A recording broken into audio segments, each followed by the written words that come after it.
Seperti inilah kondisi ruas Jalan Alam Sahratu Prawiranegara saat mulai diberlakukan proyek perbaikan jembatan Musi 2 Lama oleh Balai Besar Jalan Nasional Sumsel. Terlihat sejumlah petugas di lapangan sedang melakukan proses pelebaran dua sisi Jalan Alam Sahratu Prawiranegara ini karena nantinya jembatan Musi 2 Lama akan ditutup selama proses perbaikan. Proses pengejaan pelebaran jalan sesegera mungkin diselesaikan karena pihak kontraktor akan melakukan perbaikan jembatan yang sudah berusia 20 tahun lebih. Lagi penimbunan untuk perluasan jalan. Oh, ini nanti yang akan dibuat jalur satu arah itu Pak ya? Satu arah Pak, betul Pak. Jadi nanti jalur situ ditutup Pak ya?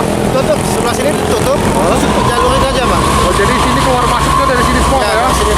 Pak, berapa lama Pak proses ini sendiri Pak? Proses apanya Pak? Proses pelebaran ini? Hari ini selesai Pak. Hari ini selesai. Jadi mulai kapan akan ditutup jalur sebelah sininya Pak?